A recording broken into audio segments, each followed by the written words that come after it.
Giants. We're going to build the best football program in the SEC Conference. You have now arrived at Stadium in Gale.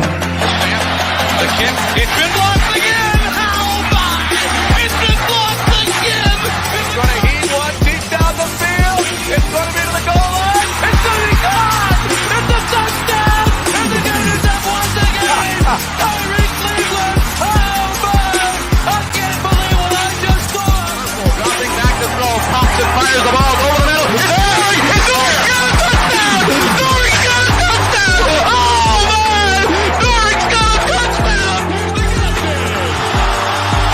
Ahmad Black, in his final game as a Gator, takes it all the way home and sends Urban out the winner. You have now arrived at Stadium in Gale. Boys and girls, ladies and gents, welcome to another episode of Stadium Miguel. It's your favorite Uncle Silk. It's Dan. And Delatorre. Same corner, same time, fresh off a win, much needed win. Brethren, how y'all feeling? Y'all good? I've never felt better. Had a fantastic weekend. Went to the beautiful city of Jacksonville. Got to hang out. Got to hang out with Crizel. Got to hang out with Ryan. Met a couple Stadium and Gale folks at the Turnpike Troubadours concert. It's been 12 years in the making that I've wanted to see these guys. So no black eye, no fat lip. No black eye, no fat lip. A lot of very welcome to Jacksonville vibes from them, but stayed out in Jacksonville Beach. First time been to Jacksonville Beach in a long, long time. Really cool spot. Done a lot over there. So I'll be honest with you, had a very enjoyable weekend in the 904. So you didn't swing by Moncrief or anything like that? No, it was on the list. We just didn't have enough time. Just ran out of time. Yeah. Clock ran out. It happens, man. I get it. How was your weekend, Nick? Great weekend. Great hospitality. I want to shout out to my guy, Ryan Broninger. He works for Texas Ags. Invited me and Zach to stay with him and his fiance at their house right in College Station with an 11 a.m. local kickoff. That was appreciated. Everyone else was staying in Houston and Austin, and those are hour and a half, 2 hour drives. Drank my weight in tequila, I think. Very good. Always important. And shout out to the Aggies. I mean, they put the cult in agriculture, but everyone I talked to, every Gator fan, I like that. That went out there had nothing but positive things to say about the way the people treated them there. And I'll say this, their team stinks. Very good. But they show up. They show up. They were there until, very late in the fourth quarter. I'm at a bar at 1:30 at 12:30 at night, and they start playing that war hymn, and people are running from wherever they were in the bar to get to like the dance stage to do their little, back and forth thing. The team stinks, but the fans don't care. They show up and they go through their whatever the cult proceedings are. Agriculture and Kool-Aid out there on the plains of Texas. I don't know if it's that much Kool-Aid because they got Jimbo's seat fire hot. I'll tell you this: they sound a lot like Florida State fans right after Jimbo threw that Christmas tree out on the sidewalk. They're not happy with Jimbo. I like it. Yeah, I don't know. It's tough. I mean, we can talk about Texas A&M a little bit. Just as a school, I went there for about 10 years ago, 11 years ago now. Definitely a very unique place. Have that big ring right near the alumni hall there. Everything about Texas A&M is all about your class ring and everything else. Obviously, losing Dan, the hamster got tired. Yeah, you got that. No one fed the hamster when Dan was in Jacksonville last weekend. You got the Barack Obama free internet. On Dan's note, that class ring stuff is it's like your class ring. That was one cool thing. It's like I begged my dad to buy like the class ring in high school, and I think I wore it 3 times. Everyone that graduates from Texas A&M wears that ring that they get. When you're walking through tailgates, it had like the lineage of A&M in the family, and everything was like 83, 89, 96. Like they are really into, their graduation class and that ring. That ring is, but they have an actual like 20-foot ring. Like, the thing is massive. People take pictures like standing inside of it on campus next to the alumni hall. Dope. I like little stuff like that, just like school pride. Yeah, school pride, tradition, all of that. Yeah. That's a dope tradition because you talk about graduating, you gotta like actually do something. It's a good tradition, to keep going. Is Dan still frozen? Dan, you frozen? He's still frozen. My weekend was cool, man. I went down to the Florida State Miami game. Didn't go inside the game, but we had a roll up tailgate. Me and the guys was down there kicking it. Miami is always a blast. I didn't get to hang out like I wanted to because I had a lot of work to do. So went down Friday night. You couldn't find tickets to get inside. It was pretty packed. Nah, tickets were available. Oh, okay. They actually showed up to this game. They left early. Miami fans left early. It was a quick exit, like second quarter. They were leaving by the droves. I just didn't want to go inside. I was kicking with my guys. Ben Raw Diets. He's a guy that's from South Florida. He was out there kicking it. Hung out with him. My man Stink came by. A lot of Gator fans came by to kick it. So we was out in the parking lot vibing, throwing my son the football, playing a little cornhole, just kicking it. But I had a blast down there, man, hanging out at Hard Rock. I can understand they should go support those boys, but what a aggravating stadium as far as like parking. Once you get inside, Hard Rock's beautiful and nice. It but is. The tailgate scene is just not like most college atmospheres, man. It's a little hectic and annoying to park at. Just not comfortable for a tailgate. But once we got settled in, it was a blast. Had a good time. I don't know about that. I disagree. I like the tailgating scene there. We grew up going to Dolphins games, had like season tickets, but it's not a college atmosphere at all. Not at all. Like the tailgating scene's not bad. You kind of know where everyone is. It's just a big square around the stadium. It's like, hey, what lot number are you in? It's easy to find people. I know they've got like that other parking lot that's kind of like across the street now. That's a little weird. But it doesn't have – there's no tradition to it. And if we're talking about, the A&M tradition that we just saw and obviously we know about Florida, so there's just no tradition to, playing in a rented space that's meant for an NFL team. No doubt, man. Nonetheless, I had a good time. That was my weekend, hanging out down there, man. Florida State beat the doors off of them, and I still feel good about us beating the doors off of Florida State. So everything's all well in state. It's good. Sorry, I don't know what happened. Connected to the wrong internet somehow.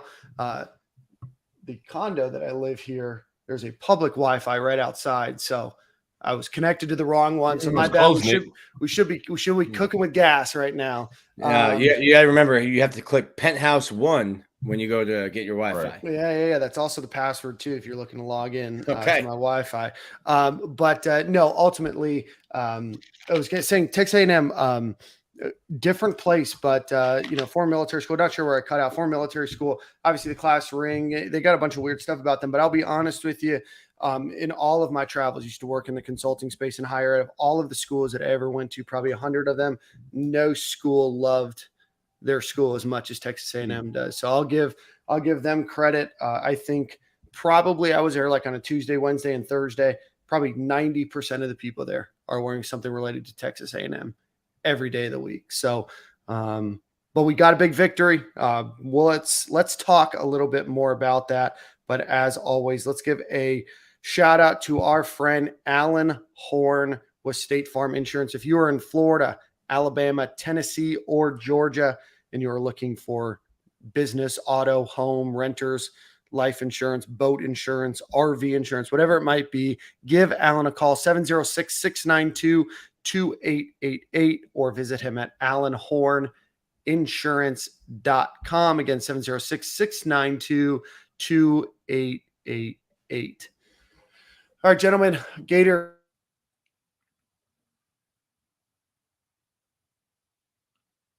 That Obama internet, bro. You froze again, Nicholas. I meant Daniel. Dan, you froze, man. Again. Yeah, man. Am I back now? Yeah, there you are. That's weird. All right. So Gators win 41-24. I'll keep a lookout on it. 41-24. Shut Texas A&M out in the second half. Gators ultimately dominate the second half. A lot of 3-and-outs for Texas A&M. But boys, let's get your high level view of what you thought of the game on Saturday. I had a legitimate high level view. That stadium is massive. And I think we were 800 feet up in the air. Binoculars necessary. Not going to lie. First half, I was like, yo, the only Tony we acknowledge is Kadarius. Mm-hmm. This is not a good scene, not a good look. And to stay on my negative side, I don't know how much stock I put into it. I mean, I think they had 30 dudes out, as projected players from the beginning of the season. So like the local Boy Scout troop was sent in to be backups. And I think the Toradol runs off on Haynes King's shoulder. He starts looking different, and guys get tired when you don't have enough people to put it in. But listen, regardless, it's tough to get wins. Tough to get road wins. There were way more fans there than I thought would be. It was a really good environment, loud, hostile, especially in the first half. So ultimately, I think it is critical for Florida to get these 15 extra practices and to get a bowl game. So what you did on Saturday gets you one game away, and you got Vandy on the schedule. So you're almost, let's knock on wood, but you're almost already bowl eligible because of the win you got. So did you beat a great team? No. Did you beat a team that was hot? No. But you got to win. At the end of the day, the W matters more than anything else. You got to beat the teams on your schedule, right, Nick? Yep. Got to do it. Yeah, I was cool with the first half. The whole game offensively, I thought we're getting better. You can see the work. Anthony Richardson is getting better every week. Hasn't thrown an interception in 3 weeks. No turnovers in 3 weeks. Fumble either. Right. So that first half, I'm watching the offense go up and down the field, and we're like kind of matching point for point. We got field goals here and there, but we just kept moving the ball, which is one of the things I wanted this game. In going forward, I think we played out the hardest part of our schedule. So the rest of the schedule, I want to see us kind of just move the ball up and down the field and show some growth. And I seen that offensively. The first half defensively was abysmal.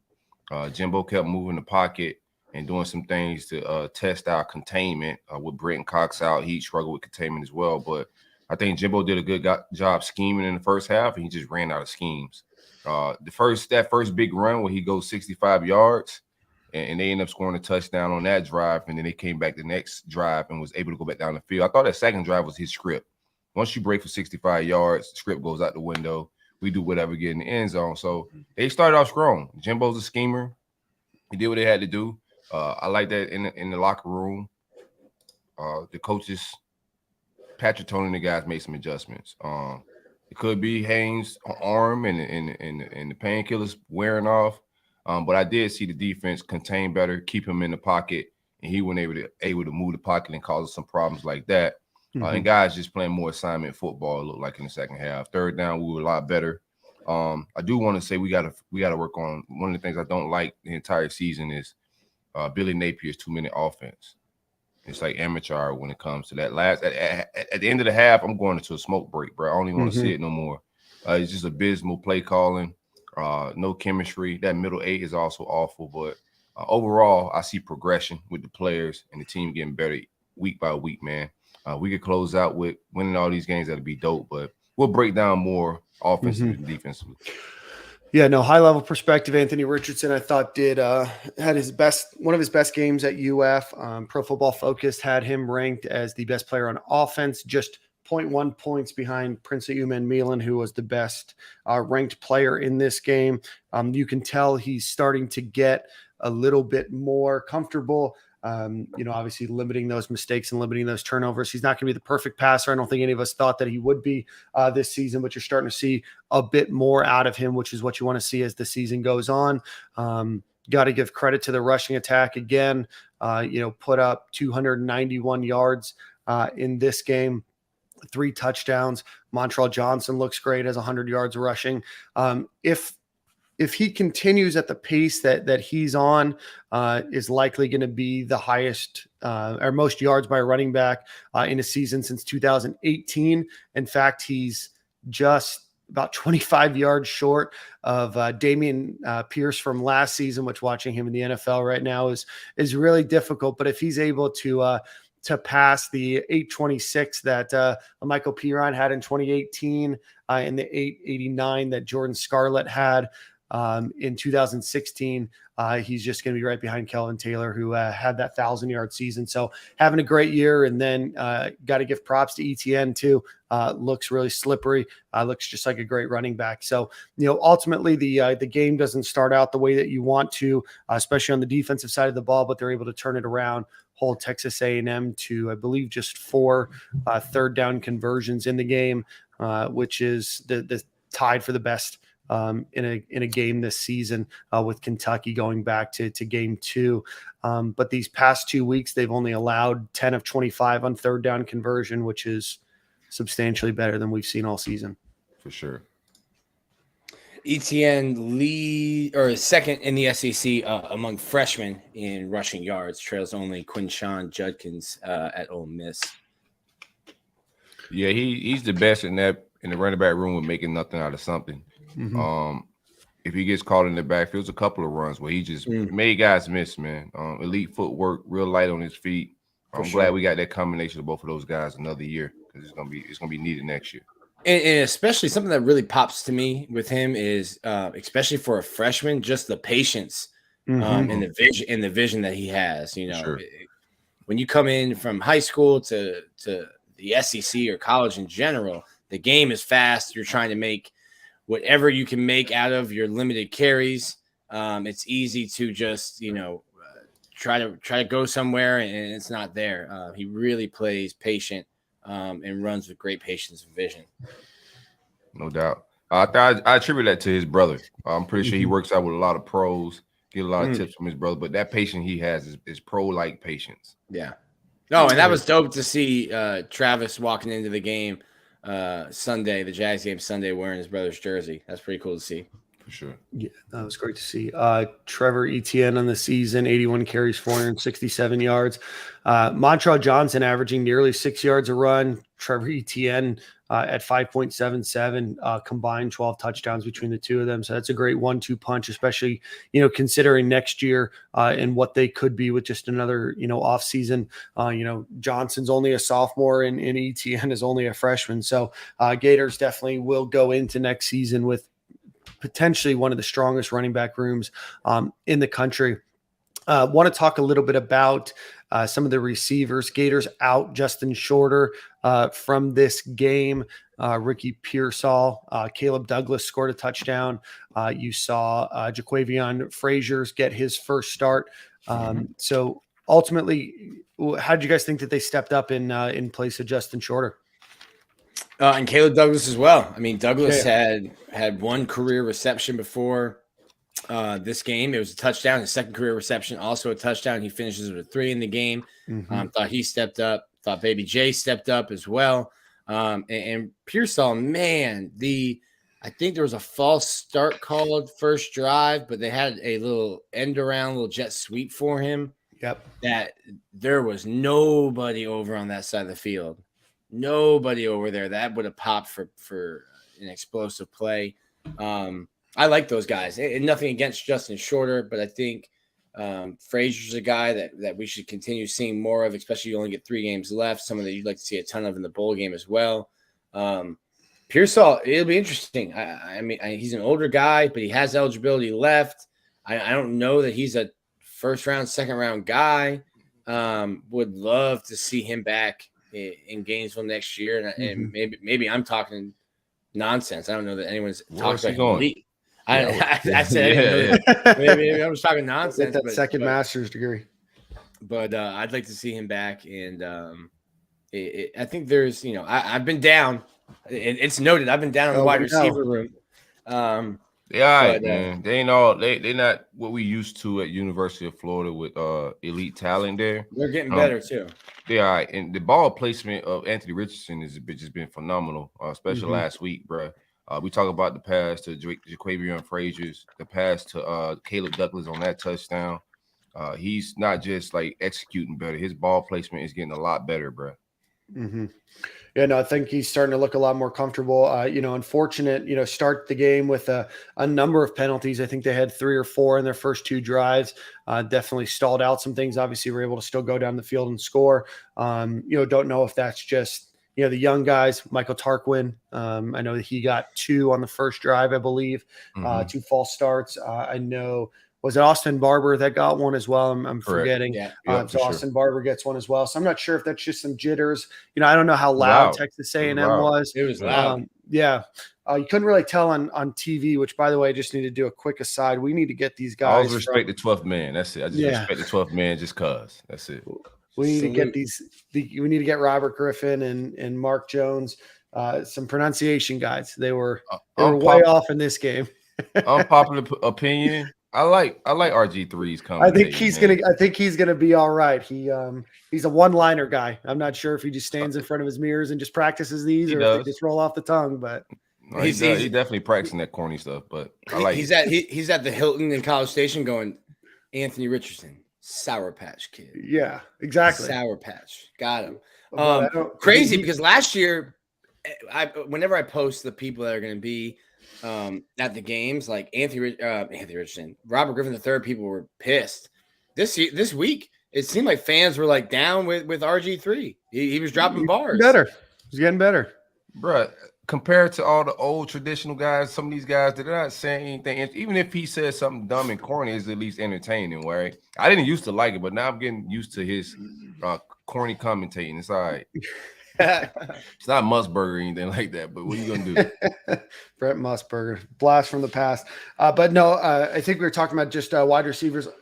I think great job. Ricky Pearsall, had another good game. Good to see Jaquavion Frazier, really start to get into his own a little bit, 4 catches, 50 yards. Hopefully this earns him a little bit more of an opportunity, even when Justin Shorter back.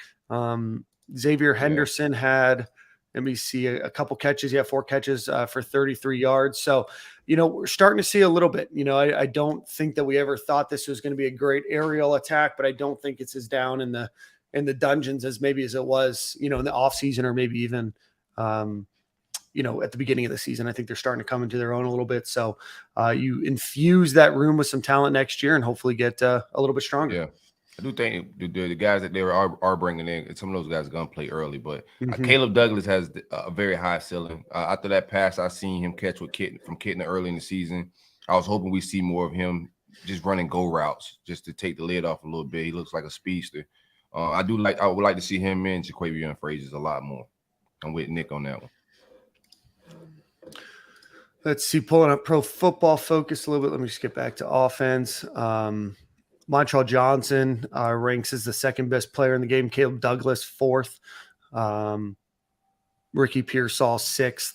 So Jaquavion Frazier's 9. So, wide receiver room ends up turning out to be all right against albeit not great team this season, but still a talented team that they won against. Texas A&M has recruited amongst the best in the country the last few years. You can say that there's development issues and coaching issues and everything else, but there's still a lot of talent on that field. And certainly they were out a number of players with the flu and injuries and other things that predated this game, but still you're going up against some good, 4 and 5 star talent. So good to see overall on offense. Thought the offensive line played well. I know Osiris Torrance was the SEC offensive lineman of the week this week. But again, just some false start issues and a couple other things, but I thought the offensive line played all right in this game. Yeah, I'm with you. One of my offensive takes is when we go 4 or 5 wide, there's a draw there. I don't know if there's a draw in Billy Napier's playbook, but when they're playing man and we go 4 or 5 wide, and we did play less pistol this week. When we play less pistol, he executes better. I don't want to get totally away from the pistol. It's got to be a part of his developmental process. If he comes back next year, I would like to see him grow somewhere in that and work on that in the off season with his focus and, processing things a little faster. But when we go 4 or 5 wide and they're going man on us, bro, it's like no linebackers and safety right there. If you go back and watch the game, they did that like 3 or 4 times. In my mind, like, yo, just snapping and run forward. Like run a draw or something, but that's there. I hope they catch that on film when we see it later. I like that we're going in shotgun. I like the 4 or 5 wide, spreading shit out, and because we've been kind of squished in. We go a lot of bunch sets, close up, and all that. So I like seeing us just go 4 or 5 wide and letting him do what he do. I would love to see a draw out of that, because you're like, when you motion out Montrell or when you motion out ETN, you're taking a linebacker. They're bringing a linebacker out with empty, him. bro. And when you're just sitting there passing, you're playing 10 and 11. Like, the linebacker doesn't even have to look to see where Montrell's going. He can keep his eyes in the backfield. You're playing a man down. And the way to attack that, I think, is just you hit the nail on the head. So, like, hey, we're taking a linebacker out of the box to motion this guy out. And instead of now playing a man down, you got open space in the middle.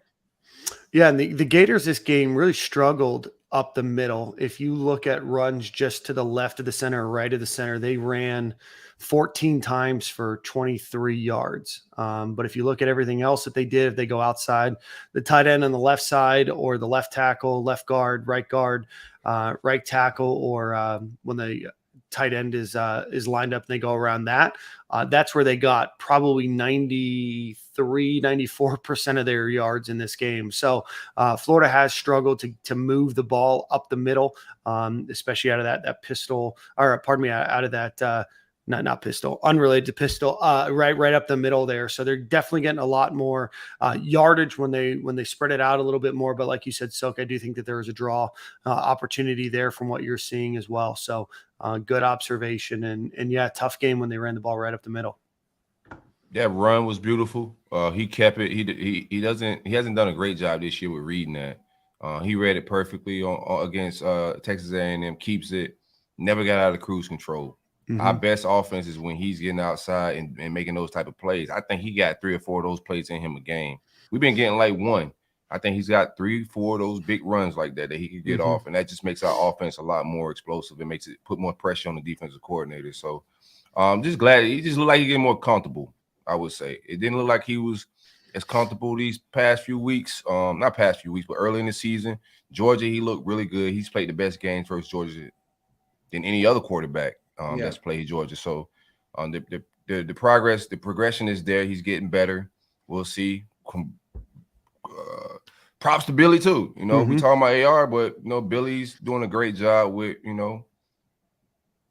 developing them. They had a lot of read option stuff, and I think AR's missed some of that stuff. Pulled the ball when he shouldn't have, or not pulled it when he should have pulled it. I think they did a lot better job this week. A&M had basically 2 freshmen, one linebacker who was spying, and a defensive end who was, tasked with crashing or not crashing. And I think AR and the running game kind of feasted on those younger players this week. No doubt, I like it. We need it. No, I think you're starting to get a little bit more comfortable. Definitely at the beginning of the season, Anthony Richardson, against you, take Utah aside, the couple games after that, and you don't know if there's injury or not, but Anthony Richardson definitely looked a lot less comfortable taking off or moving the ball with his feet as he has the last few games. So as long as he can keep that up, I think that you're starting to see a lot of the potential that people are starting to see in him. Just a matter of continuously doing it. In the last 3 games have been good, especially not turning the ball over. And that at the beginning of the season, he was definitely prone to do. Before we move to defense, any final thoughts on the offensive performance? No, I like it. I just need that middle 8 to clean up. Also need that 2-minute offense just to get a lot better, bro. I don't know what the deal is with it. You get a false start coming out of that. That's what's the crazy part. Like, they score a touchdown, you get the ball, and you come out of a TV timeout or what have you and get a delay of game. That's just egregious football management, in-game management. Just got to clean that type of stuff. And I expected this. So, like, the fans that are going nuts and crazy, it's a young coach. I expected all of this. I was very reasonable when we made this hire. There's going to be a lot to be desired in the first couple of years with in-game management. He's a young coach, never coached on this level before, but I do like that they're getting better. I can see the progress, man.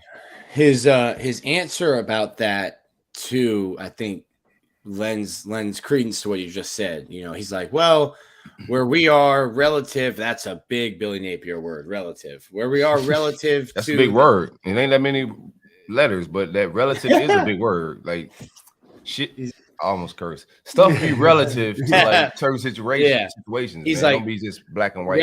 Relative to the time on the clock, how our defense has been playing, and where we are on the field, we'll maybe dial up 1 or 2 plays that we think could pop. And if it gets us from our 20 to the 50, okay, now we're going to get into let's hurry up and let's do this. But it's also like, okay, let's not shoot ourselves in the foot, which they did. They literally got a 3-and-out with the clock stopped and gave Jimbo and A&M 2 full minutes to go down the field and score, which they did.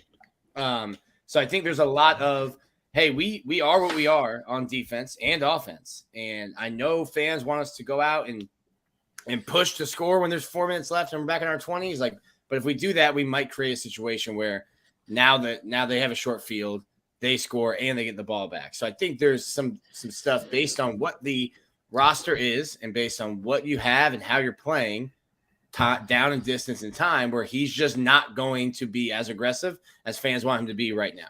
Yeah.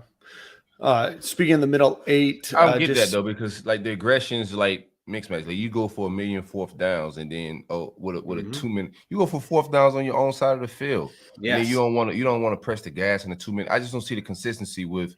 Thank you. It's a fireable offense the way that he has treated the punter, and how disrespectful he has been to the entire movement. Now I like that 4th down joint. It just confuses me because he with the shits on 4th down, but then he'll turn around and take the foot off the gas in a 2 minute offense. I just don't get it. You need to punt more. I don't like punting. Yeah, Jacob says the fact that the handoff was miscommunicated after the delay of game was even more egregious. Brandon said penalty, discombobulated play. Why try to force something? Both things make sense. But Florida sits in a position 9 games into the year, wondering how they can fix themselves on a 2 minute offense. And in that middle 8, it's been something that they've struggled with all season. And again, if you look at the advanced stats of this one, middle 8 plays, the Gators have 10 total middle 8 plays. And as a reminder, that's that last 4 minutes of the second quarter and the first 4 minutes of the third. Run 6 passes, 4 rushes. Have 3 successful plays out of those 10. So again, still struggling. Texas A&M wasn't great in the middle 8 either, but the expected points per play was their lowest of the entire game during that time. So I need you to send me that website, because I'm sitting up there in the press box going through box scores, doing like tabulating this stuff myself, and apparently someone else is doing the work for me. Somebody else is doing the work for you, and it's all mathematically done. I don't think it happens during the game, but definitely after. Just dropped it in the chat for you. Scrimmage yard or scrimmage plays, they run 78, 492 total yards, 6.31 yards per play. All of our wins, we got 210 plus rushing yards. Oh, I think we have a shirt for that. Run the damn ball. Run the damn ball. All right, let's see here. Before we get to defense, let's give a quick thank you to our friends over at Home Field Apparel. They just dropped a new basketball shirt. They have the baseball script T-shirt as well, and probably 17 other different designs for you. It's the holiday season. It's that time. Use promo code STADIUM and Gale, all one word, get 15% off of your order. That's homefieldapparel.com, promo code STADIUM and Gale. 904 Wheelan gave us some cash to ask this question, open to all 3. Do you keep messing with that dude on Twitter down south or leave him alone? There's 2 camps. I think it's funny to keep pissing him off. We appreciate your donation. I think that there's going to be 2 camps. There's always going to be 2 camps, and don't know if this is the best medium to talk about the guy down south. So sorry that another doesn't give you a answer, but I troll him when it's convenient for me. That's my I'm not gonna talk to him every day, but if there's an opportunity for me to troll him, I'll hop in. That's it. That's where I'm at with it. But I got other things. Pick your battles, pick your fights. For sure. But we do appreciate you, 904 Wheelan, and the great city of Jacksonville. All right, let's see here. On defense, Gators do give up 0 points in the second half, give up 24 in the first half. Thought it might be a repeat of what we saw against Texas, but ultimately the Gators in the second half really shut down Texas A&M from moving the ball really all of the third and fourth quarter. Now, give me your thoughts on defense, guys. I think these offensive coordinators know who to pick on, for sure. I want to see Jadarius Perkins just play a lot more than 16. I don't know what Trevez Johnson. I don't see it. He's been on campus a couple years. I'm just not seeing the plays being made. Every time I see coaches that pick on him on third downs. Jadarius Perkins started off, I think, the second half at nickel, and on that first third down that Jimbo got to, you see him try to pick on that spot, but Perkins was there and actually made a play. So I think some of it's just too much personnel transferring, man. Like some of these guys just need to sit in there and get the reps. Like, there's no reason to be taken out, especially if they're making plays. Perkins has showed that he can make plays. Leave him in there. Guys that aren't making plays, Donovan McMillan came in. I haven't seen anybody run the alley like he ran it all year from safety spot. Right. I can't remember the exact spot in the game because I had to watch the second half. Yesterday morning because I had to go out to the tailgate. But Donovan McMillan on one play, he gets in. He ran the alley like I've never seen a safety run all year. I think he only had one play too. I think that was the only play he got tackled for loss. Yeah, beautiful, man. I know that he's playing a lot of special teams. I'm kind of surprised we haven't seen more of him this season. Are you guys surprised? I am surprised. There's some smoke that they might want to make him a linebacker. I think you see that in his tackling and his toughness. I don't know if that's a move he wants to make or that one that should be made. But, hey, I'm not a football coach. How big is he? What's his height weight right now? He's like a little. He would be an undersized linebacker. Just weight wise, right now he would be an undersized linebacker. He's probably. I'm looking it up, but I would say he's probably 6'1", 210. Nick, you were close. 6'1", 205. Put this guy at the fair. You know. Look at this. It's like I get paid to cover the team. I know some of the players. Yeah, I call 6'1", but I don't think he's a linebacker. He's definitely a safety. I like him as a strong safety.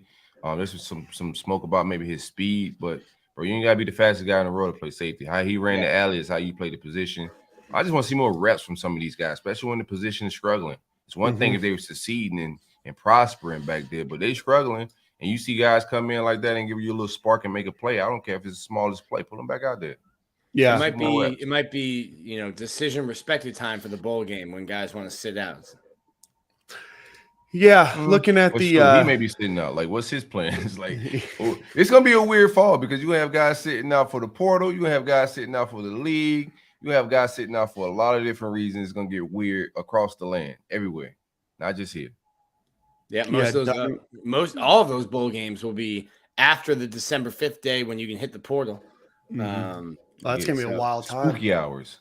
It's gonna be a wild bowl season. I'm excited for that. I don't like bowl game is just another camp for me. Like, it's just more reps. We ain't playing no serious bowl game. As long as we want to play UCF or a Florida team that could just catch us slipping on a game we don't care about. Like, I don't care about the bowl game. I want to win, but it's about the practice reps. But if these guys start bolting and hitting the portal, that's also I want to see who's leaving from other programs. Like, it's Christmas. It's Christmas time, right? So waking up to that holiday season. That holiday season starts early. Rashad Torrance, go ahead. Whose Nick. Christmas list is bigger, yours or Harlem's? Oh, you're talking real life or is I think he's talking transfer. I'm talking the transfer portal. Who's mine's definitely longer. He just want expensive shit now. It don't be long, dog. Like, it be short and expensive. Getting to that age. Asked me to upgrade his chain and his laptop. Like, dog. Hey. Either or, man. I don't think we're gonna be doing both. You're like in this economy, one or the other, boy. One or the other. Gaming laptop for his birthday, which is June. And I guess it ain't good enough. I said, dog, you got to start making some money with this gaming for me to get more laptops, bro. These kids out here making that bread, bro. You just over here just hobbying it up, man. I love that. Let's get a look at some snap counts and stuff like that. Ventrell Miller gets the most. Rashad Torrance and Trey Dean second and third with 65 and 64 reps. You saw, let's see, Kamari Wilson plays in 16 snaps. Miguel Mitchell plays one. Donovan Mitchell plays one. Miguel Mitchell made a play too. I seen 10 out. He played more than one rep. He only has one on defense, and he might have played some special teams, but You sure about that? yeah, just one in a run defense snap count. He made the Now, tackle, this is didn't Pro he? Football Focus, so he did not make the tackle. He did not get an assisted I tackle. seen Miguel Mitchell in on a play. They lying. Well, yeah, just one play. No, I'm saying make a play. Like, not just a snap. I seen him He make a could play. have been I watched around the the game. play. Yeah, he Okay. could have been around, and they might not have given him an Hey, assisted Pro tackle. Football Focus, they're human too. They can make a mistake, bro. Oh, yeah, they've made many. They've made many. Let's see. I know Nick pulled some stats from Pro Football Focus on the coverage secondary, but let's while I digest that a little bit. First game without Brenton Cox. Thought Princely Umemelan played well. Definitely got to the quarterback. You saw Antoine Powell Ryland Jr. get a sack in this game as well. Gators ultimately end up with 2 sacks for 12 yards in this game. But I thought, especially the ability to get to the quarterback, force some throws, especially in that second half, there might be some players, some of these younger guys.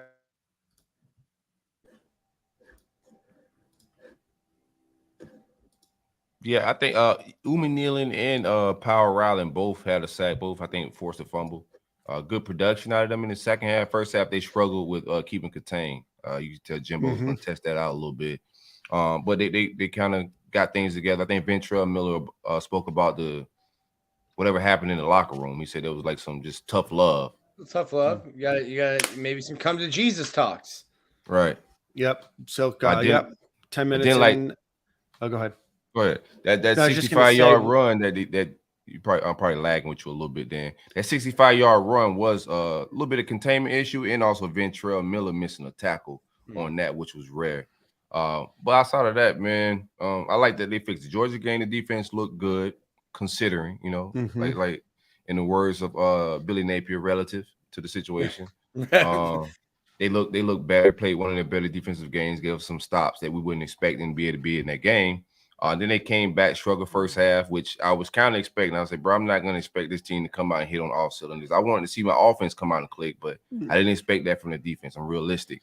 But for them to put it together, Patrick Toney got it together in the locker room. Defense, you shut them out in the second half. I don't care who's out there. These kids are on scholarship. Jimbo recruits with the best of his talented kids on that field. I like that Marshall and Evan Stewart matchup the entire game. I had my eyes on that one. That was a good one.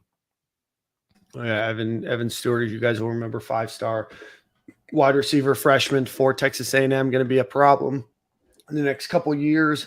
But ultimately thought Jason Marshall played pretty well against him. He's getting better too.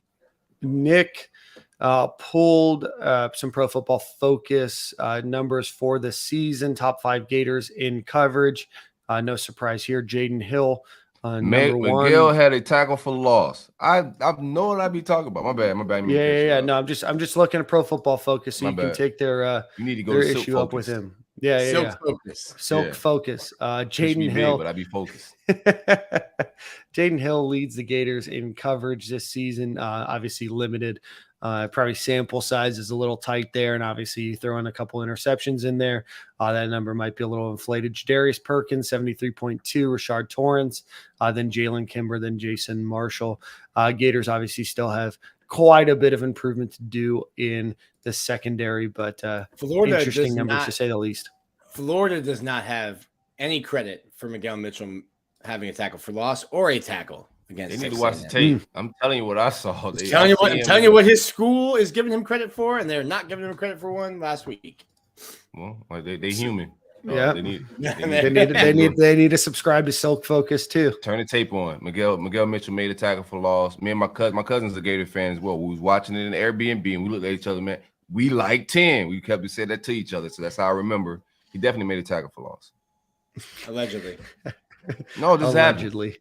Yeah, relative no, to what you saw on TV. Hey, y'all put it on Twitter for me, man. They don't believe me.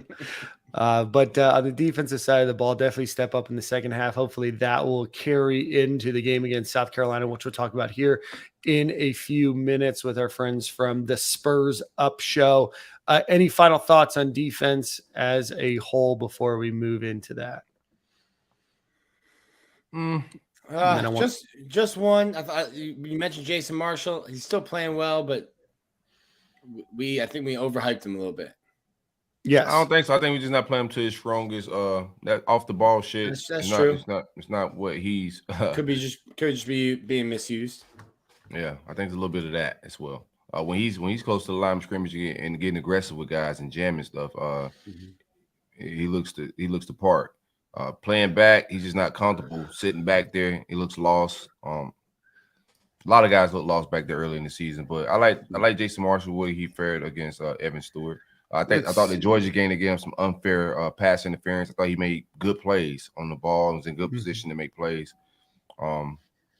He's not Kyrie Elam yet. We'll see. Got some time here. Geez.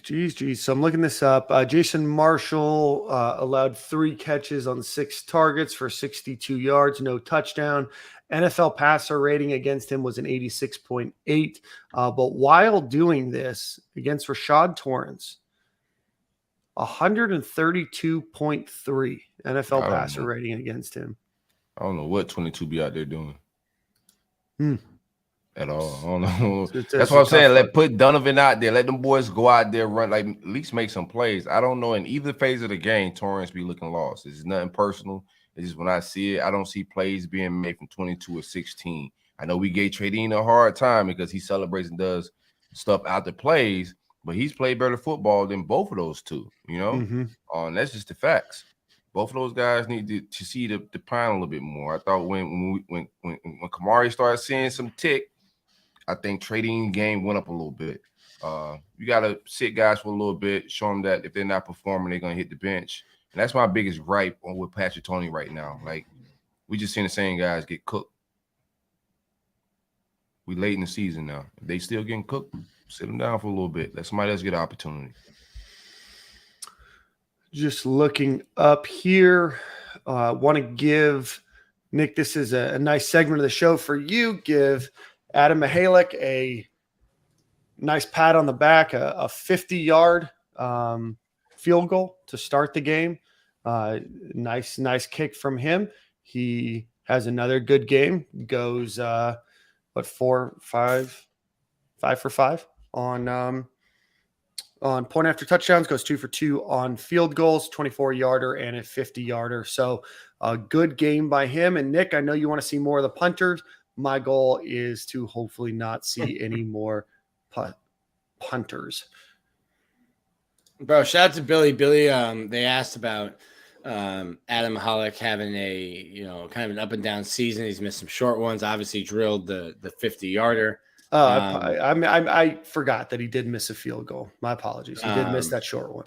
And Billy goes back. He's like, hey, man, he's trying. He's working hard. Sometimes he has some good kicks. Sometimes he has some bad kicks, just like you guys have bad stories and good stories. So shout out to Billy. That was funny today. I like it. You're muted, Dan.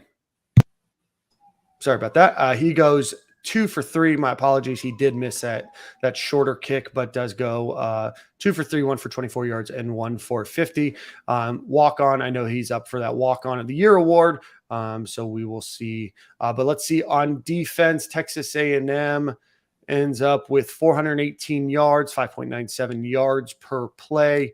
But definitely took a massive step down in the second half. Do want to shout out the running backs. I know we left the offensive segment a minute ago, but the running backs and Anthony Richardson do end up for 144.5, what are called highlight yards, which is plays made or yards score or yards gained, after the offensive line has done their work. So really good game by the running backs.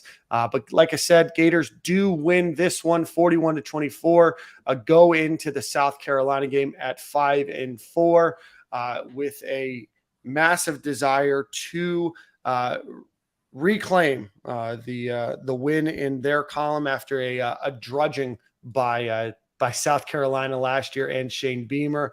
Before we bring my friend Chris Phillips from the Spurs Up Show on, we want to give a quick thank you to our friends over at Dome Hats, who's a sponsor of this show. Go visit domehats.com. Use promo code StadiumGale, and you will get 20% off of your order. I am wearing their Quez, Ike, and Riedel hat. I know Nick and Silk in the last couple of weeks have worn some of their hats. And if you own a Stadium Gale hat, that is from Dome Hats as well. So go visit domehats.com. Use promo code Stadium Gale, all one word, and you will get 20% off of your order. And with that, we bring our friend Chris Phillips from the Spurs Up Show to join us to talk to us a little bit about South Carolina. Chris, it's been a little while. How are things going, my friend? What's going on, guys? I'm doing well. Appreciate you all having me on. And, excited, man. Carolina, Florida. I know there's a lot of Gamecocks making the trip. I'll be back in South Carolina. We'll be throwing a watch party with one of our business partners down in the Low Country. But, again, man, the afternoon kick in the swamp. And I know it's a big game for you guys, obviously trying to get that 6th win in South Carolina, trying to build some momentum. Looking forward to a good one, man. Appreciate y'all having me. Yeah, that's a love the logo back there. But what's bigger, Florida, South Carolina, football or baseball? I'm baseball. I think football is king, man. Obviously, I think football rules all, but certainly it's a big baseball series, man. No doubt. I mean, Gamecock fans and Gator fans love their baseball. So I forget if that series is in Gainesville or Columbia this year, but either way, I'll be planning on attending, no doubt. I know that and I'm a huge baseball guy myself, played college baseball, so not at South Carolina, but huge baseball guy myself. I know we travel to Mississippi State, Arkansas, so I'll be planning on taking those in. But I mean, we all know football's king, right? I mean, nothing moves the needle. Sure. I mean, heck, college basketball season starts this week, and I feel like nobody's even mentioned it. So I had no idea. Yeah, for sure. So I have an idea. We got rid of the stench of Mike White out of here. It's the golden tickets here, the golden eras here, whatever it might be, probably 30, 35 straight national championships for our Florida Gator basketball team. It's Columbia in April. I might have to make a trip. I might have to make the drive up. Yeah. I can see Nick. Founders Park Founders Park's a great spot, man. You should definitely check it out. Yeah. Never been. Need to start making some SC road trips. Yeah. It's a good time. It's a good time. Well, the Gamecocks come into this game 6-3, 3-3 in the SEC. The other 3 wins that they have this season are Georgia State, Charlotte, South Carolina State. They start season 3-2 with losses to Arkansas, Georgia. Then they beat Kentucky, beat Texas A&M, lose to Missouri, and then beat Vanderbilt. I want to talk to you about the game against Vanderbilt, 38-27. Did not get to watch that game. Talk to me a little bit about that game against Vanderbilt. Yeah, so it was a first half offensive explosion. You know, the Gamecocks, after a really, I would say, tumultuous week and a high pressure week, you know, Carolina fans calling for the job of offensive coordinator Marcus Satterfield and putting pressure on the offense to get the ball in the playmakers' hands. You know, Jaheim Bell, for example, one of the Gamecocks' top playmakers, had 0 targets against Missouri. The message was heard because he had 19 touches in the game against Vanderbilt. You saw guys like Antoine Wells, Josh Vann, DeCarrion Joyner, just the playmakers making plays. And I would say Spencer Rattler played his best game in his South Carolina career, 3 touchdowns, no picks. You know, obviously Vandy, a team worst pass defense in the SEC, but got off to a really hot start, right? Up 31-14 at halftime. And I felt like they kind of put it in cruise control in that second half. Won the game by 11, won the turnover margin 4-1, had a big play on special teams and a big day from Kai Kroger, which, you know, guys, that has been really the recipe for success for South Carolina this season is they're 6-0 when they force a turnover. They're 0-3 when they do not, right? So it's a very simple formula. If they're able to get the football off of you and win the special teams facet of the game, beamer ball to the moon, obviously, they're going to have success. The offense has obviously been very suspect, and you know, you look at that game against Vandy again. It's Vanderbilt, so you got to sort of take it with a grain of salt.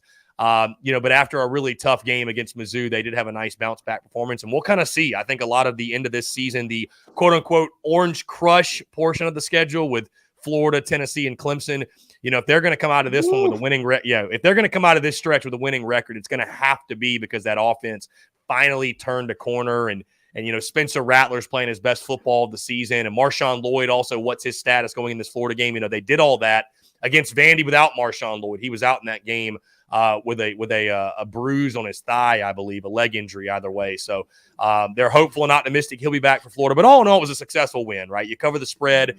You win by double digits, and South Carolina punches their ticket to a bowl game in year 2 of Shane Beamer, which, you know, I think all things considered is a success. And, you know, for the first time since 2012 with that win over Vandy, first time since 2012, the Gamecocks have won back-to-back SEC road games. So if they were to beat Whoa. Florida, it'd be 3 straight. And I don't know how long it's been since they did that. But, yeah, all in all, like, you know, a ho-hum type performance, guys. I mean, the Gamecocks, you know, have now beaten Vandy 14 times in a row. So, you know, it's funny. On my podcast today, I said the biggest takeaway from the game is just that, you know, no matter, you know, the preview shows I do for South Carolina Vandy should be 5 minutes long, because it doesn't matter what the storyline is, doesn't matter the circumstance, doesn't matter how good or bad South Carolina football is. The Gamecocks just simply put own Vandy, and you're not going to throw a parade because of that or beat your chest. But you know, it's just kind of one of those things: death, taxes, and Carolina football finding a way to beat the Commodores. But you know, all in all, obviously the bigger takeaway is you get that 6th win. You're 6-3 with 3 to play, and I don't think there's a Gamecock fan out there that over the summer wouldn't have signed up for that through 9 games. And Vanderbilt's last SEC win came in 2019 against Missouri. Yeah, quite a while ago. I think it's 25 straight they've lost. So it's been a minute. Yeah, tough to be a Vanderbilt fan for sure. Tough to be a Missouri fan because you're on the other end of that trivia question. Yeah, very true, very true. Very good point. Chris, I am looking up when the last time South Carolina won 3 straight home games. I'm back to 2000 or away games against the SEC. I'm all the way back to 2011, and I have not found that. It does look like 2011. So there's your research. They beat Georgia, Mississippi State, and Tennessee back in 2011. Chris, talk to us a little bit about Spencer Rattler, obviously former 5-star guy, transfers from Oklahoma to South Carolina, has a bit of an up or down season this year. Talk to us a little bit about Spencer Rattler and what the Gators can kind of expect out of him. Obviously highly regarded out of high school, but, you know, it's been a rough up and down. Yeah, I mean, let's just call it for what it is. It's been an underwhelming season. And I don't know that it's all on him, right? They've had issues at offensive line at times. You know, a lot of people point to, again, Marcus Satterfield and the scheme and the system and just the way they call plays and what have you. I think he's made plays at times that you see where you see why they brought him in, right? You see the arm strength, you see the talent, you see the ability. But, you know, he's been turnover prone, right? 8 touchdowns to 9 interceptions. He's also fumbled the football a couple of times. You know, yeah, he has. So, I mean, I think the Gamecocks are one of the worst in the country. I know they went into, and this obviously improved because they won the turnover battle in Nashville 4-1, but they went into that Vandy game at -6 in the turnover margin. Obviously, that's improved since then, but, you know, they've had trouble holding onto the football and winning the turnover battle at times. So, you know, I think Spencer Rattler, you know, you finally saw against Vandy, and we knew if he was going to have a game where he popped off and everything kind of came together, it was going to be, again, the Vanderbilt game with going up against the worst pass defense in the SEC. But, you know, I think there's a multitude of reasons why he has not been successful. I point more so towards the scheme and the system and Marcus Satterfield and what he's calling. And again, there's a reason basically the entire Gamecocks fan base is calling for a change. And, you know, I would say this respectfully to him, that no matter what happens, I think it's in the best interest of South Carolina to go a different direction at OC, just because you listen to those guys talk and he wants to run a 12 to 13 personnel and run for 275 a game and do things that I don't know are really realistic in Columbia on a year-in, year-out basis. But either way, back to Spencer Rattler, you know, I think you can expect it depends. Do they go down the field? Do they stretch the field? You know, they did that against Vandy, and you saw him throw a beautiful football. I mean, he does throw a beautiful deep ball. I just wonder, will they call it? So, you know, he's a guy that I think, you know, listen, if you get pressure, he's shown to have happy feet, and he's shown he will give up the football.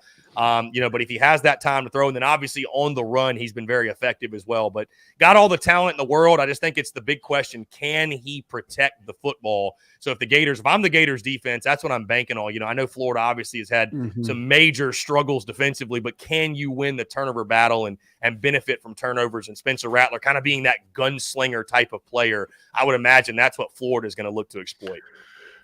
Chris, I've got a really good buddy, Taylor Destin, that's actually a big fan of you as well. But he went to South Carolina, and he's been complaining about Satterfield all season. What is the biggest issue? I know you just mentioned it a little bit, but what is about his scheme that has fans such up in arms? Yeah, and Taylor, by the way, is an awesome dude, absolute legend, by the way. So shout out to Taylor. But you know, my biggest issue with Marcus Satterfield is just overall feel for the game as a play caller. When things stay on script for them, aka they're able to run the football, right? You know, it looks good. But when they've got to go off script and he's got to make adjustments in game, I just, as a play caller instinct, having a killer instinct is kind of, it feels like it's one of those things you either have it or you don't. And it just feels like too often Gamecock fans this season have been sitting there scratching their heads, just wondering just why. I mean, there's been some of the most baffling third down calls you've ever seen. Some of the most baffling goal to go play calls you've seen. I mean, again, like I just mentioned against Missouri, Jaheim Bell has 0 targets. Why does it take an uproar from the fan base all week long? I mean, last week was like, we joke that after Carolina loses, it's Therapy Monday here on our live show. Dude, it was therapy week last week. I mean, people were just going off all week long. And then finally they got the message and they get the football to Jaheim Bell. But it's like, why do you need that to know you need to get the football in your playmakers' hands? I mean, why is there such a disconnect there? So, I think at times it's just there's a lack of creativity. It's a conservativeness. It's, again, it's just not having a feel for the game. They're also doing that check with me type thing where they get to the line and they look over and, dude, it's just slow and it's methodical and it just it gets bogged down. And, I thought you saw at Vanderbilt a lot more creativity, some trick plays, if you will, stretching the field deep. And, we've nicknamed him swing pass Sat or screen pass Sat. I mean, dude, you look at Spencer Rattler's passing chart for the season, dude, it's baffling. I mean, it's flat. Just how many passes are behind the line of scrimmage or 5 yards or shorter. It's absolutely crazy. I mean, it's maddening when you look at it. We got a big cushion. It might work Saturday.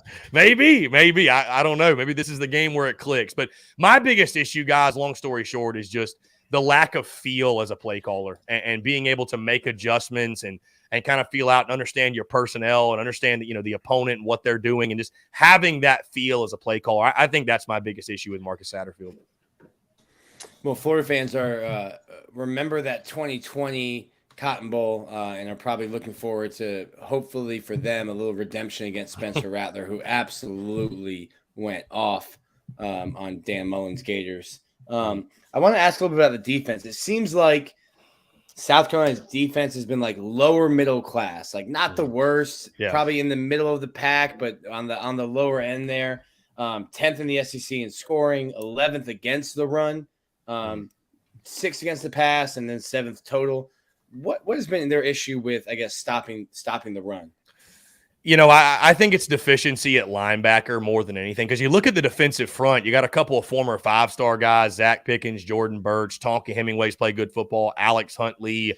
I mean, the list goes on and on. And guys, Shane Beamer preached over the preseason how the defensive tackles weren't just the strength of the defense. They were the strength of the football team, preaching on the depth and how many quality bodies they had. It's interesting, guys, because this is actually a talking point I'm going to bring to light this week that, all the focus has been on Marcus Satterfield and the shortcomings of the offense, which deservedly so, right? I mean, they have not played good football and they deserve all the criticism. But I feel like it's kind of masking the defensive deficiencies and the defensive struggles. And I think it's because, when Clayton White came in, the defensive coordinator, last year, the expectations for the defense were practically non-existent because Will Muschamp had run this thing so far to the ground on the defensive side, which is been there, done that. Yeah, for sure. We can relate on that side of things, but it's ironic, right? Because he was supposed to be this defensive guru, and it was the defense, I think, that eventually got him fired. But, the expectations were basically zero. And so South Carolina defensively last year exceeded all expectations, right? So, I feel like coming into this year, Clayton White gets the benefit of the doubt. I'm not saying he shouldn't. I think he's done a good job at DC. But like you mentioned, stopping the run has been a major problem for them. You gave up 226 or 220 or something yards to Vanderbilt on the ground. I mean, the doors were going up and down the field, 454 yards total, I believe they had. Again, I think it's one of those issues. I think the only way it's really going to get solved is in recruiting, because linebacker, again, for this program, for whatever reason, has been such a deficiency over the last couple of years. And, it doesn't make a whole lot of sense at times because you feel like you have the bodies up front and they just got pushed around at Vandy. And I know, again, Florida loves to run the football. Guys, I'm sure y'all already know this, but I saw the stat that really jumped out.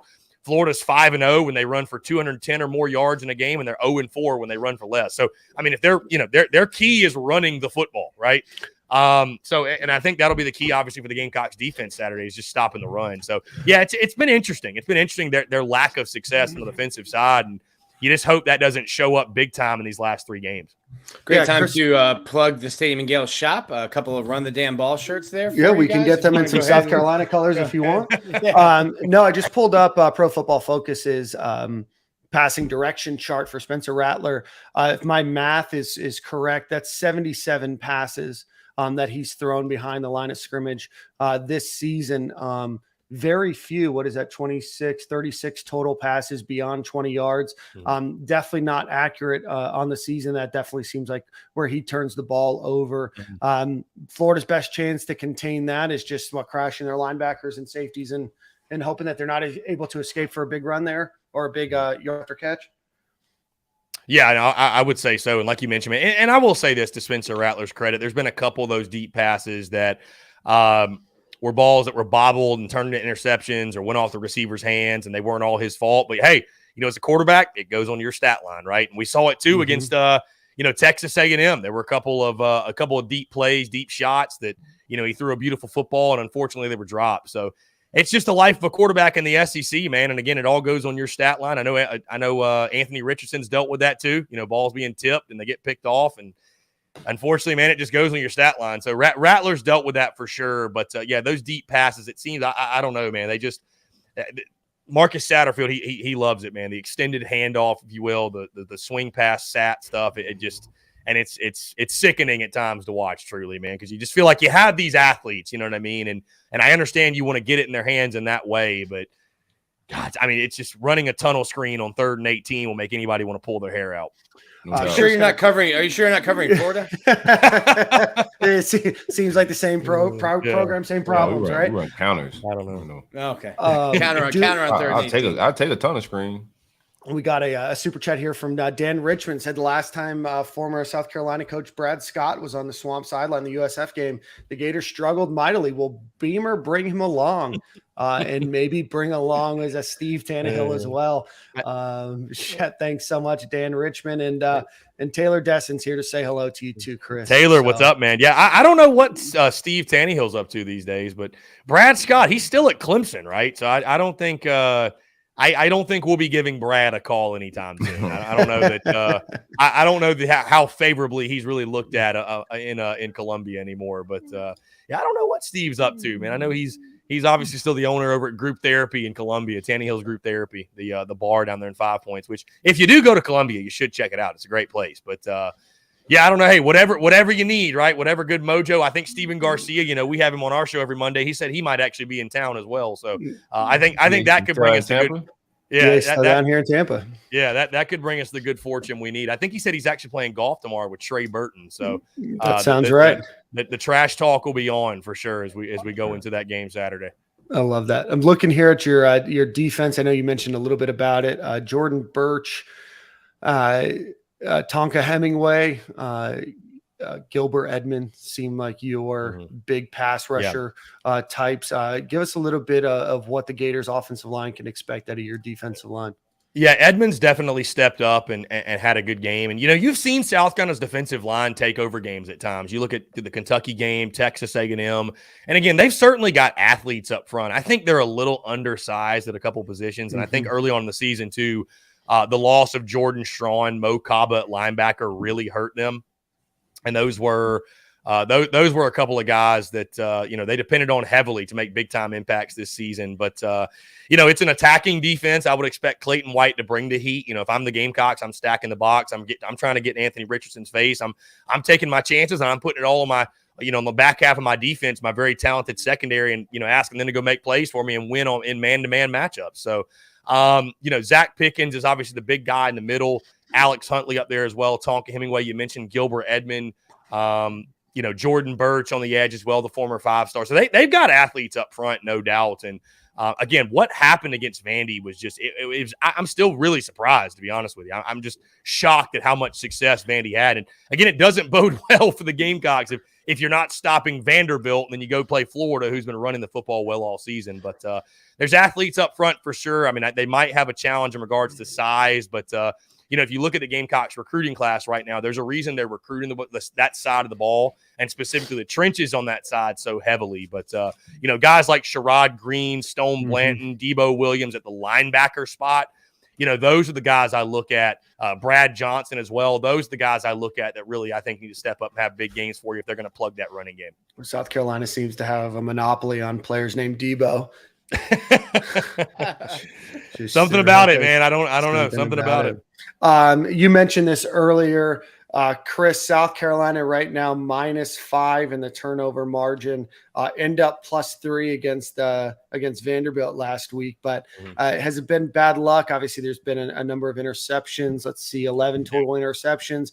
Is that on Rattler? Is that on the wide receivers? Is that just on the offense? Or what can we expect out of South Carolina in the turnover part of this game? Yeah, I mean, I think it's been a mix. I'd like to think. You can't predict, like, going into the game this weekend. It's hard to predict. Well, yeah, they're gonna bobble the ball a lot this weekend. Like, you just never know, right? It's a couple of Spencer Rattler's picks were definitely some bad luck interceptions. You look back at the SC State game and one, the guy was trying to make like a diving catch and it like bounces off his chest and it goes right in the hands of the defender. The other one, I mean, God, it goes right off the Carolina receiver's hands and goes in the hands of the defensive back. So, there's been some bad luck turnovers. I think just because those guys of the dysfunction on the offensive side and some of the confusion, I think that's why you've seen some of the interceptions and turnovers as well. But, guys, as I mentioned, winning the turnover battle, I know that's something that's kind of a no-duh thing, but for Carolina, it's just so true. I think you look at realistically the struggles they have on offense, and they're not all that dynamic. They're not all that explosive. And I know Florida, again, maybe this is a defense the Gamecocks can really have some success against. And I think you look at the next two games, Florida and then Tennessee. As good as Tennessee is this year, the defense isn't really all that great. So, maybe it's a stretch where the Gamecocks can sort of build some momentum offensively.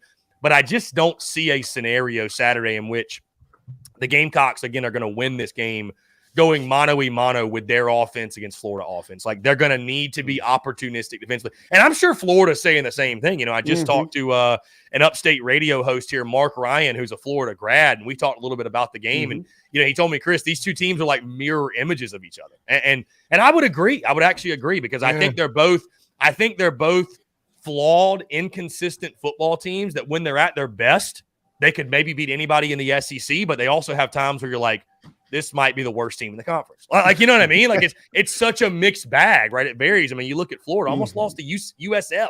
Like, and obviously I've watched Gators football from afar. I haven't really done a deep dive on them yet for this week, but, I know it's kind of a mixed bag in year one of Billy Napier. And I know this is a really, really big game for the Gators. I still think Florida fans probably look at the South Carolina game as like, that's one we should win. And when you're in the SEC and you're favored at home, you feel like we should win, right? Yep. I think that's why South Carolina fans were so disgruntled and upset after you lost to Missouri because at home, homecoming, you're favored, and then you just lay an egg, right? So, I think it's going to be a situation where the Gamecocks, they've got to be able to win the turnover battle, make big plays in special teams, because if they don't, you saw against Mizzou, they weren't able to get those game-changing, momentum-changing plays. And even defensively, that defense, I think, has a little bit more. It's a little bit leakier than we've given it credit to this point. So being opportunistic, you hope Anthony Richardson, I know he's been really good of late for you guys right over the past couple of games, like 9 touchdowns, no picks, I think I saw over the last 2 or 3, something like that. So you got to hope he kind of reverts back to early season Anthony Richardson. He's given the ball up. But I think it's going to be a great challenge for South Carolina defensively with his ability to run and pass. I feel like watching them, it's a big RPO system where they kind of give him the option to run every play and he can use his legs and his athleticism. And, that's one of the reasons he's obviously such a good player and such a dynamic player. And every time you watch a Florida game, they're talking about his NFL draft stock and, this guy could have been a Heisman front runner and all that. So, but yeah, I mean, turnovers have been certainly something that have bit South Carolina in the rear end. I think they're going to have to win the turnover battle to have a chance in this one. What do you hang Florida, real quick. So Florida is second in the SEC with a +6 turnover margin. That's obviously been aided by the last couple games where they haven't turned the ball over at all. And South Carolina is 11th with a -5 turnover margin. Yeah, that does not bode well. Yeah, that does not bode well. Taylor agrees with your premise there. Turnovers will be the key to this game. Yeah, I mean, to Taylor's point, and Taylor's a very smart guy. You know what I mean? Taylor's very, very knowledgeable. Questionable.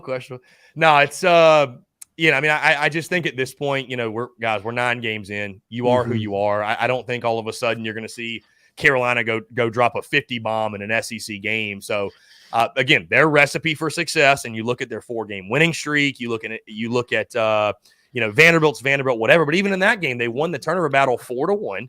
And they won the game by 11. So I mean, you think if that game was 0-0 in turnovers, and I know it doesn't work that way. I'm not trying to play the hypothetical on the negative side of things and, what have you, but it's just the reality, I think, for this football team. There's some teams that could lose the turnover margin and overcome it and still win and win anyway. I just don't think the Gamecocks are one of those teams. I don't think they're good enough offensively. I think they have to steal a possession or two, especially against a really dynamic and explosive Florida offense. Yeah, Chris, want to ask you another thing. Yeah, they still give up 454 yards to Vanderbilt, who's not necessarily known for their prolific offense. But I think they have the worst offense in the league, by the way. Right, yeah. Let's just call it for what it is. Yeah. Let's not limit it to just the league. It might be one of the worst offenses at the FCS level. Yeah. Right. Chris, I want to ask you about something that's really sticking out to me. 12 penalties, 116 yards. Has that been something is this an anomaly, or is this something you guys have been struggling with all season? No, that's an anomaly. That was surprising to see. I think there were some ticky-tack calls. It was also a really chippy game for whatever reason. I didn't know Carolina Vandy was a rivalry, I guess. I don't know. There was there was a scuffle going into the locker room at half. I'm like, really? Are we? I mean, Chris, I know that's a tough scene. I know it's intense and all, but I'm like really? You had Cam Smith and Will Shepherd getting into it a couple of times. You had a late hit. So no penalties. South Carolina for the most part has been a disciplined football team. I think they're around 60 yards per game in penalty yardage, which is about average. So no, I wouldn't look at penalties as something that's been one of those nagging things that's been following them. We hang our hat on the running game, doing a lot of things. AR is extra talented, but we went, like you said, we win most of our games going 210, or all of our games going 210 plus. What does South Carolina hang their hat on offensively? I would say the running game as well, and that was what was so intriguing about Saturday against Vandy is Marshawn Lloyd did not play. And really the constant in the Gamecocks victories, especially when you look at that 4-game winning streak they had early in the season, it was Marshawn Lloyd. I mean, you look at their offensive productivity, you look at how many touchdowns he scored. He's practically been the entire offense. I mean, it's been incredible. So I would say run game as well. I would say that's what the Gamecocks, and I think that's what they'll try to do, right? Because you look at Florida, they've been susceptible to it. I don't expect to see South Carolina kind of funning and gunning as the head ball coach would say. I don't see them doing that, really stretching the field early and often. I think it'll be a lot of Marshawn Lloyd. I think that's going to be their bread and butter. That's what they'll go back to. So they kind of go, honestly, Silk, they kind of go as Marshawn Lloyd goes. And, that's why it's so imperative they get him back for Saturday. What do you expect out of Spencer Rattler on the road in the swamp? I think it's going to be fairly loud. What do you expect? Yeah, I mean, how has he handled away stadiums? Because I haven't watched you guys play live. Yeah, I mean, I know Arkansas is not the swamp, but I thought he handled the road crowd fine. I'm trying to think. Obviously, at Kentucky, I thought he played fine there. Had a good second half. That second half, I thought he really came on, and that was his best half of football in a Gamecocks uniform at that point.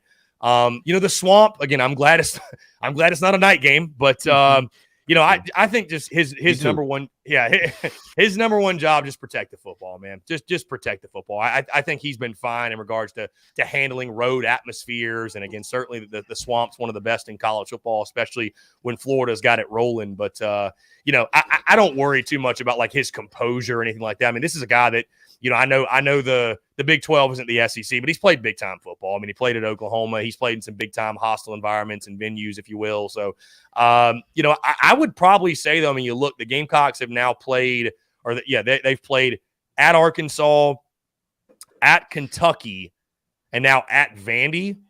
I would say this is going to be the most hostile environment he's played in. I think I did hear correctly. It's a sellout on Saturday. So, yeah, I mean, I think you guys sound like us on that. You guys kind of sound like us in that. They've sold all the tickets for what it's worth. They've sold all the tickets. Have been sold. Whether they've gone through Costco or Walmart or what, but they've been sold. But no, I think the swamp will probably be the most raucous environment the Gamecocks have played in, and I'm excited to see how he handles it. But just protect the football. Protect the football. He's got all the talent in the world. he's got to protect the ball and, not put South Carolina in bad situations. Again, I respect the fact he's a gunslinger. I respect the fact that at times he's just been trying to make plays. But, it's unfortunate for Spencer Rattler. And, again, you really do just take the Vandy game with a grain of salt, right, guys? Because I know Vandy's in the SEC, but you throw that game in there with Charlotte, SC State, Georgia State. That was one of those kick-in wins in the preseason, man.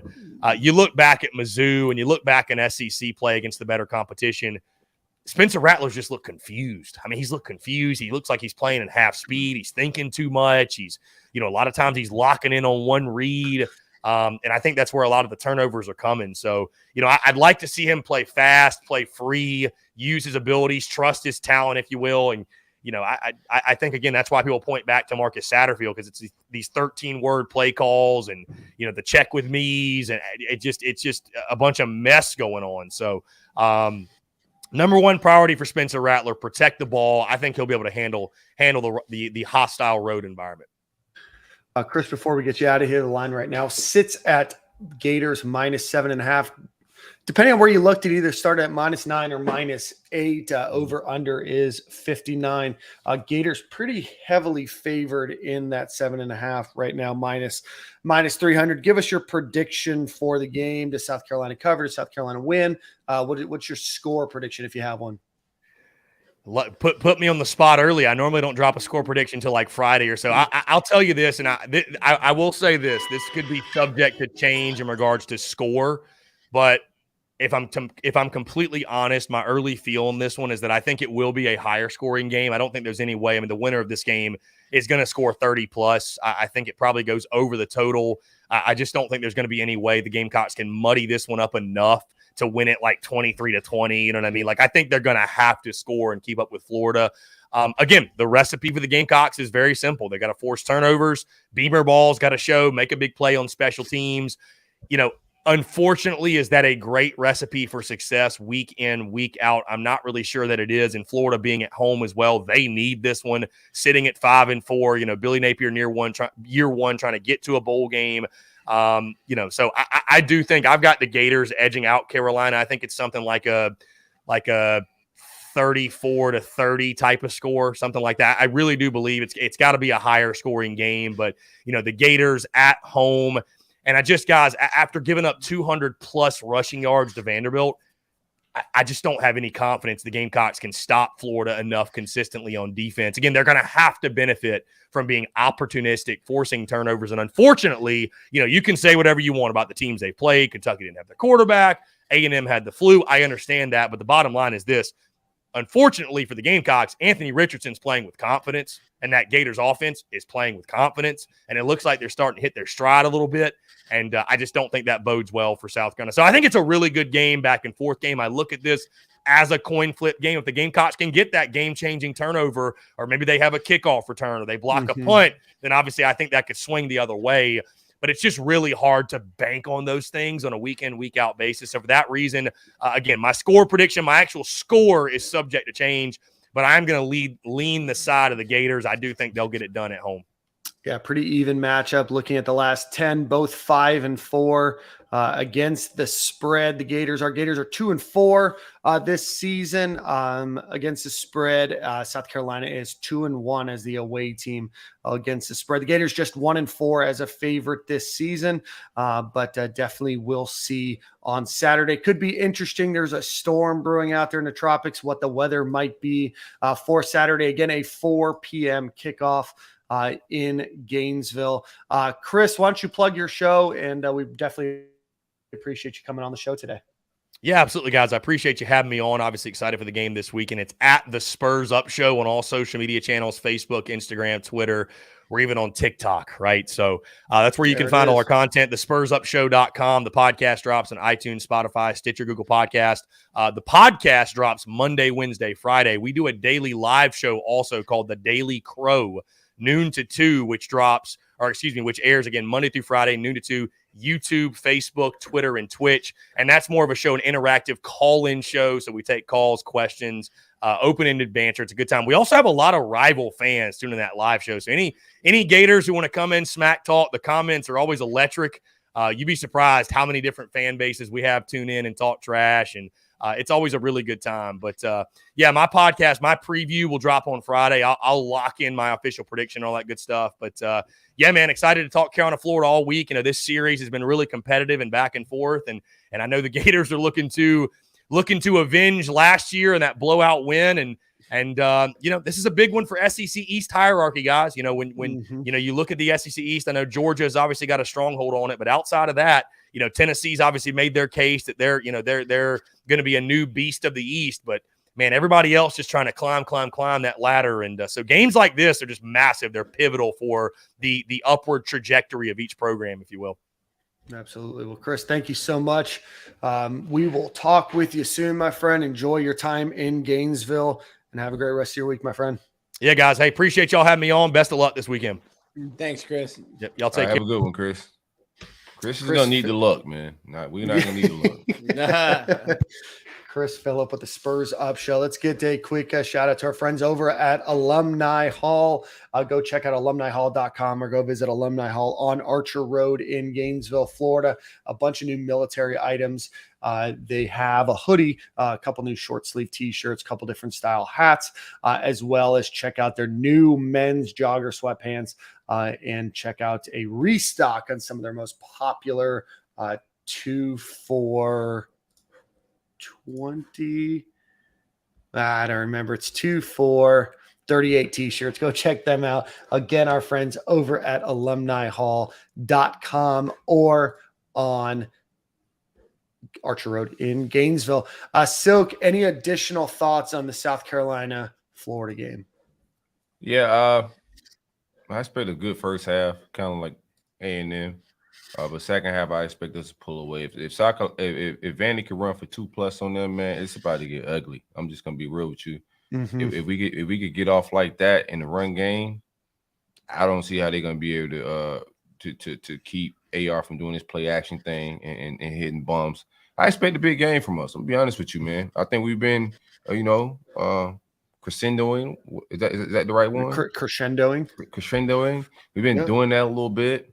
I think that continues throughout the season as we end this year. I think South Carolina is going to be, we're going to pull the stick out, hold them down, take all their money, and then we'll do the same thing to Vandy, and then we're going to go to Doak and do it at, not Doak, we'll go to Run Zook and do the same thing in Tallahassee. But I expect a big game from these boys. I think they're going to keep getting better offensively, and I don't see no way they're going to match us like touchdown for touchdown with Rattler. He's going to be opportunistic. I don't think that's going to change in the swamp. I just hope, hey, show up. Like, don't take, I don't know if it's sold out for real. I've been in 2 games that they say was sold out. They weren't sold out for real. So show up. Yeah, no, would love to see the Gators obviously get a couple of good games here in a row. Haven't really seen that a ton this season. Do well in one game, potentially lay an egg the next game. So hopefully they can carry over that momentum from the second half of the game against Texas A&M.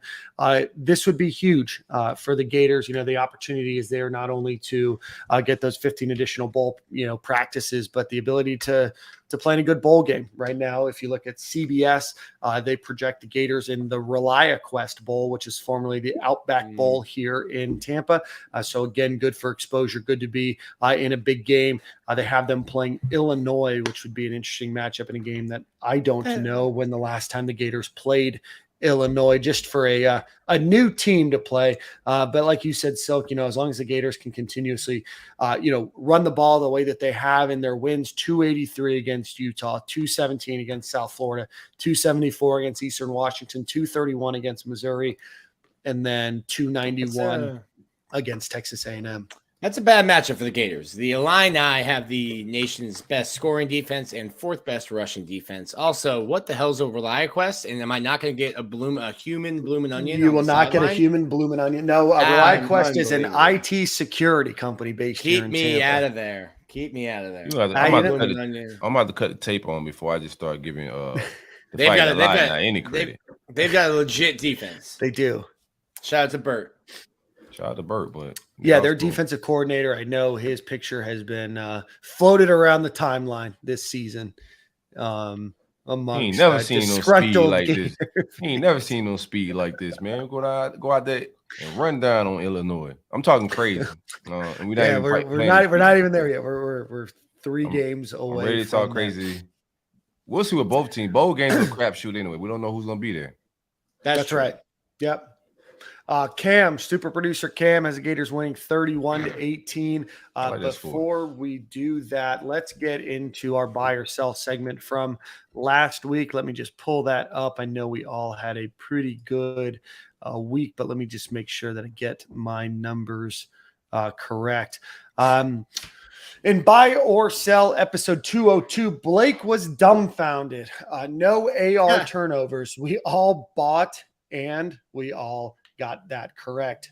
Gators rush for over 175 yards. The Gators also win that one. On the offensive side of the ball. Did we all buy? We all bought. Yep. On the offensive side of the ball, if this Gators convert 50% of their third downs, we all sold, and the Gators did only convert 4 of their 12 third downs this game. Leading rusher, Silk had Trevor Etienne, Dan and Nick had Montreal Johnson. What? Montreal I didn't Johnson. have Trevor Etienne as the leading rusher. I said Montreal. You did. No, you did. You can blame one of our media folks. Got to bring the tape back, bro. I don't remember saying that.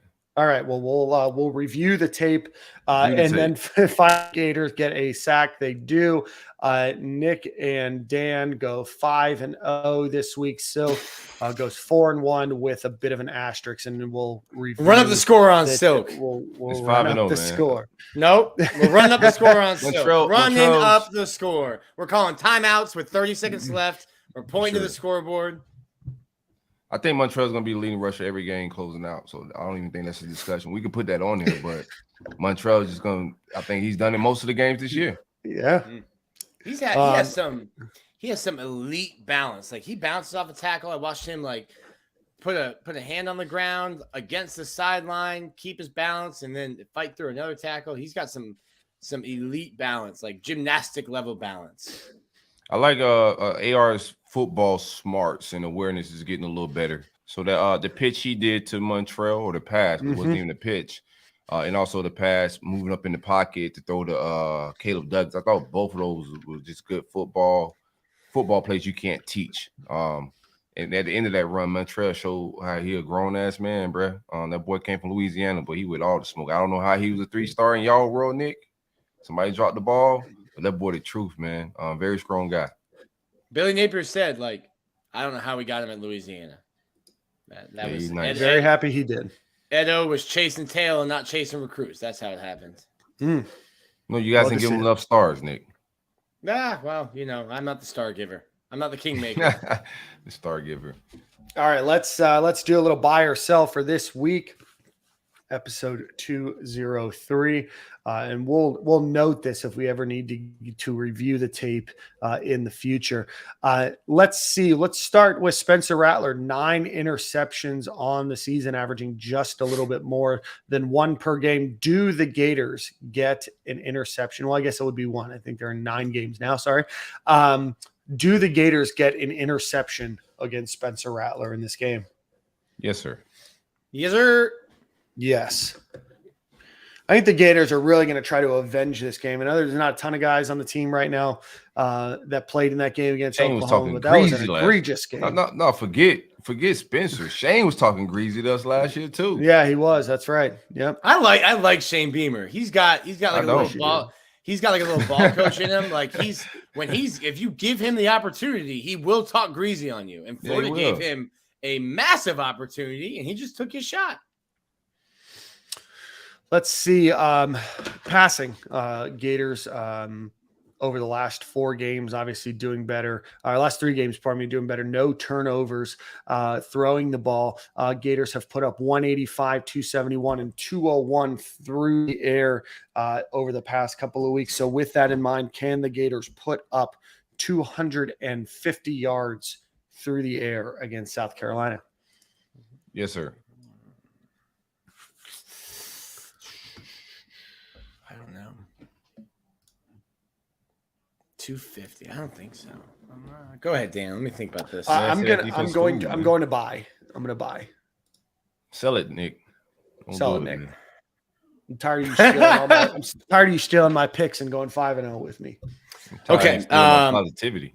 We're selling it because Florida's going to run for over 300 and they won't need to throw. Okay. All right. We're going to get into running here in a second, but you're going to sell. Sell. I'm going to confirm multiple times throughout this segment. So in case we need to review the tape, See what you've done. So yeah, that allows you the opportunity to change as we go on as well. Rushing, Gators get 291 against Texas A&M on 50 carries, their most in a game this season. And if I look back, that's their most in a game in a very long time. While you're answering this, that's against South Carolina. Well, against Florida State, sorry, in 2018, they had 52. Against South Carolina that year, they had 62. Do the Gators get 250 rushing yards against South Carolina combined? Yes, sir. bag it. Buy it. I'm going to bag it too. Gators go for over 500 yards of offense. I think if Vanderbilt can go for 450 plus, I think the Gators can do 500 in this game. Talk to me nice, man. It's a disrespectful question. A disrespectful question. All right, Gators, obviously without Brenton Cox, this game do still get 2 sacks, including a couple forced fumbles there. Do the Gators get 2+ sacks in this game, 2 or more sacks against Spencer Rattler in South Carolina? He's elusive. I think he has 41 rushing yards on the season. Yeah, give me 2 sacks. Give me 2 sacks. I'm feeling like a bullfighter. I'm going to go with the Gators get 3 sacks this game. That wasn't a question, Nick. We actually, I mean, Dan. Yeah. Well, so I'm going to buy, and I think the Gators get 3. That's just a little bit of extra credit. I can give myself a +1 if they get 3. I'll throw it in the bag too. Take it home. Nick, I don't like how much you're buying. You don't have this much money. All right. Bro, I have 3 years of money saved up. I don't carry over. Yeah, but inflation's been pounding you, Nick. That's true. All right. I should have converted it to Bitcoin. So the Gators this season 38.89. Definitely got pounded. Gators 38.89% on third down. You take out that Eastern Washington game. Gators just a hair below 500. But where they were at 500, a hair worse than that. Do you think that the Gators last 2 games they go 8 for 28 on third down? Do you think that the Gators can go above, we'll just say 40% on third down this game? That's confusing. You can word that confusingly. Will the Gators convert more than 40% of their third downs this game? Sorry. Yeah. I prefer not to get it third down, but I'm buying. Nick? Sell. I'm going to buy. We're going to separate me and Nick somehow. All right. Let's see. Finally, do the Gators cover?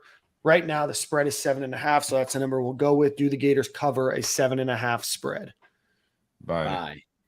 Okay, I'm going to buy as well. Over under, I think we said was 59. Is that what I had? Do the Gators go, or do South Carolina and Florida combine for more than the over under, which, like I said, I believe, as I pull this up, is 59. I got it under. I got the score 34-17. Okay, so Silk sells. I'll take the over. Yeah. I'm going to take the over as well. I think the Gators are going to score a lot of points. I think South Carolina is going to score not a ton, but I still think that they combine for more than 59 in this game. Weird game. Don't know what the weather's like, so we could all look silly, and you could have a 20-13 game that's played in the rain. But yeah, so that will take us into final thoughts on the football team before we get through a few other announcements, boys. Final thoughts? Just on football, yeah. I'm just ready to see some football Saturday. I don't have any final thoughts. Final thoughts would be after Florida State. I think I see a lot of progression. I just like that. Defense got a lot of answers I don't think we're going to get this year. So I'm just looking for answers out of my offense. I think we can play a good enough defense to win out, is my take. But I don't think we're going to get the answers we want to see with defense. I think we got to see a lot of personnel changes. and there's still a question mark on Patrick Toney. There's a question mark on Billy Napier as well, but I got some answers out of Billy this year.